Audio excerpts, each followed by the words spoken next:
விண்வெளி செய்திகளுடன் நான் உங்கள் சந்திரிகா கந்தசாமி.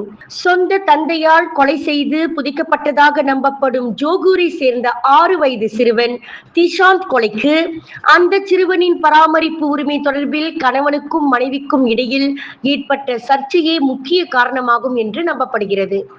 இக்கொலை தொடர்பில் தற்போது தடுப்பு காவலில் வைக்கப்பட்டுள்ள அந்த சிறுவனின் 36 வயதுடைய தந்தையும் அவனது தாயாரும் விவாகரத்து செய்து கொள்வதற்கான நடைமுறையில் ஈடுபட்டுள்ளனர்.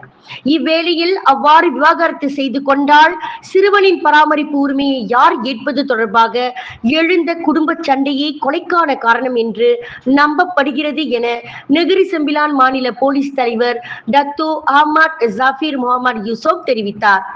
கணவன் மனைவிக்கு இடையிலான விவகாரத்தில் ஆண் குழந்தை இயல்பாகவே தாயாரின் பராமரிப்பு உரிமைக்கு விடப்பட்டு விடும் என்ற பொறாமையின் காரணமாக தனது மகன் அவனது தாயாரிடம் ஒப்படைக்கப்பட்டு விடக் கூடாது என்ற நோக்கில் அந்த சிறுவனை சம்பந்தப்பட்ட நபர் கொலை செய்து இருக்கக்கூடும் என்றும் நம்பப்படுகிறது.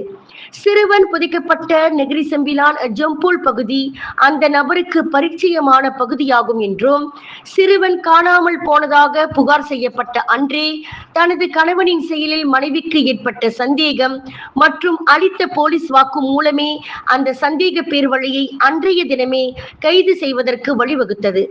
சம்பந்தப்பட்ட நபர் இந்த வாரத்தில் நெகிரி செம்பிலான் பஹாவ் மாஜிஸ்ட்ரேட் நீதிமன்றத்தில் குற்றஞ்சாட்டப்படுவார் என்று எதிர்பார்க்கப்படுகிறது. விண்வெளியில் மேலும் செய்திகளை தெரிந்து கொள்ள கீழே இருக்கும் பெல் பட்டனை அழுத்துங்கள். உங்கள் ஆதரவை வெளிப்படுத்த லைக் மற்றும் ஷேர் செய்யுங்கள். தொடர்ந்து விண்வெளியுடன் உங்கள் பயணத்தை தொடர்ந்திருக்க சப்ஸ்கிரைப் செய்யுங்கள்.